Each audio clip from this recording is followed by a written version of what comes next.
তেওঁ এজেণ্ট নহয়, তেওঁতো খোলাখুলিকৈ কাম কৰি আছে। এজেণ্ট শব্দটো হয় যেতিয়া লুকাই পেলাই কৰে, কিন্তু কমলাক্ষ দে পুৰকায়স্থ, শশীকান্ত দাস আৰু বসন্ত দাস লোকসভা নিৰ্বাচনতো আমাৰ হৈ অপেনলি লাগিছে।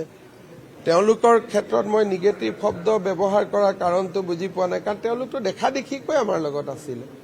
খালি মই ৰখি আছিলোঁ যে ৰাজ্যসভাৰ ইলেকশ্যনটো নোহোৱালৈকে তেওঁলোকে যোগদান কৰিব নালাগে ফৰ ষ্ট্ৰেটেজিকেল ৰিজন। কিন্তু মই যোৱাকালি ৰহাত গৈছিলোঁ, আজি 3 দিন আগত। শশীকান্ত দাসটো মোৰ লগত একেখন গাড়ীতে আছে, বসন্ত দাসটো মেডিকেল কলেজৰ মিটিঙৰ পৰা তেওঁতো মোৰ গাতে লাগি আছে। কমলাক্ষ দে পুৰকায়স্থটো পাৰ্টিত এক্টিভ হৈয়ে আছে। 3 Congress MLA has joined our party. This is a big day for BJP, and I am sure that this joining reflects the growing popularity of Bharatiya Janata Party and the leadership of people's respect for the leadership of Prime Minister Narendra Modi. তিনিওজনৰ প্ৰাৰ্থিত্বই আমাৰ যিটো state election committee তেওঁলোকে বিবেচনা কৰিব। যোৱাকালিলৈকে আমি বিবেচনা কৰিব পৰা নাছিলোঁ, যিহেতু তেওঁলোক কংগ্ৰেছ দলত আছিলে। এতিয়া তেওঁলোক যিহেতু আমাৰ দলত যোগদান কৰিলে, গতিকে 3জন প্ৰাৰ্থীৰে নাম পেনেলত আহি যাব। তাৰ পিছত যোৱাকালিয়ে মই কৈছোঁ যে আমাৰ 3জনীয়া আৰু 5জনীয়া পেনেল হয়। কালি আমাৰ পেনেলৰ কামো কমপ্লিট হৈছে। 3টা জেগাতে আমি 3টা জেগা খালী ৰাখিছিলোঁ যে যোগদান কৰাৰ পিছত তেওঁলোকৰ নাম পেনেলত সোমাব। কিন্তু টিকেটৰ ক্ষেত্ৰত সিদ্ধান্ত আমাৰ সংসদীয় বোৰ্ডে ল'ব, আমিতো ল'ব নোৱাৰোঁ। আৰু কিন্তু তেওঁলোকৰ লগত আমাৰ কথা বতৰা আগতে হৈছে যে বিজেপিত কোনেও টিকেটৰ কাৰণে যোগদান নকৰে, কিন্তু টিকেট পোৱাত কাৰো বাধা নাই। নতুন পুৰণি বুলি কথা নাই, যোগ্যতাৰ মানদণ্ডত টিকেট নিশ্চিতভাৱে পাব পাৰে, কিন্তু টিকেট পাবই লাগিব সেইকাৰণে যোগদান কৰিছোঁ তেনেকুৱা কথা একো নাই। গতিকে আনকণ্ডিশ্যনেল যোগদান। কিন্তু মই যেনেকুৱা বিজেপি, আজিৰ পৰা তেওঁলোকো বিজেপি, গতিকে সমানভাৱে আমি সকলোকে চাওঁ বা চাবৰ কাৰণে আমি যত্ন কৰোঁ। তেওঁ এজেণ্ট নহয়, তেওঁতো খোলাখুলিকৈ কাম কৰি আছে।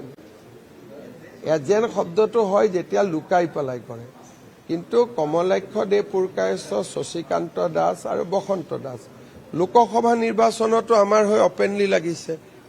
তেওঁলোকৰ ক্ষেত্ৰত মই নিগেটিভ শব্দ ব্যৱহাৰ কৰাৰ কাৰণটো বুজি পোৱা নাই, কাৰণ তেওঁলোকতো দেখা দেখিকৈ আমাৰ লগত আছিলে। খালি মই ৰখি আছিলোঁ যে ৰাজ্যসভাৰ ইলেকশ্যনটো নোহোৱালৈকে তেওঁলোকে যোগদান কৰিব নালাগে ফৰ ষ্ট্ৰেটেজিকেল ৰিজন। কিন্তু মই যোৱাকালি ৰহাত গৈছিলোঁ, আজি 3 দিন আগত। শশীকান্ত দাসটো মোৰ লগত একেখন গাড়ীতে আছে, বসন্ত দাসটো মেডিকেল কলেজৰ মিটিঙৰ পৰা তেওঁতো মোৰ গাতে লাগি আছে। কমলাক্ষ দে পুৰকায়স্থটো পাৰ্টিত এক্টিভ হৈয়ে আছে। 3 Congress MLA has joined our party. This is a big day for BJP, and I am sure that this joining reflects the growing popularity of Bharatiya Janata Party and the leadership of people's respect for the leadership of Prime Minister Narendra Modi. 3জনৰ প্ৰাৰ্থিত্বই আমাৰ যিটো state election committee তেওঁলোকে বিবেচনা কৰিব। যোৱাকালিলৈকে আমি বিবেচনা কৰিব পৰা নাছিলোঁ, যিহেতু তেওঁলোক কংগ্ৰেছ দলত আছিলে। এতিয়া তেওঁলোক যিহেতু আমাৰ দলত যোগদান কৰিলে, গতিকে 3জন প্ৰাৰ্থীৰে নাম পেনেলত আহি যাব। তাৰ পিছত যোৱাকালিয়ে মই কৈছোঁ যে আমাৰ 3জনীয়া আৰু 5জনীয়া পেনেল হয়। কালি আমাৰ পেনেলৰ কামো কমপ্লিট হৈছে। 3টা জেগাতে আমি 3টা জেগা খালী ৰাখিছিলোঁ যে যোগদান কৰাৰ পিছত তেওঁলোকৰ নাম পেনেলত সোমাব। কিন্তু টিকেটৰ ক্ষেত্ৰত সিদ্ধান্ত আমাৰ সংসদীয় বোৰ্ডে ল'ব, আমিতো ল'ব নোৱাৰোঁ।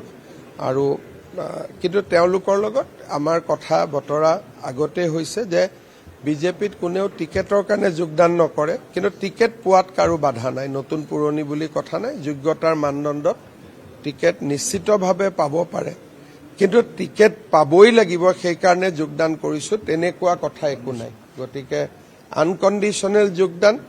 কিন্তু মই যেনেকুৱা বিজেপি, আজিৰ পৰা তেওঁলোকো বিজেপি, গতিকে সমানভাৱে আমি সকলোকে চাওঁ বা চাবৰ কাৰণে আমি যত্ন কৰোঁ।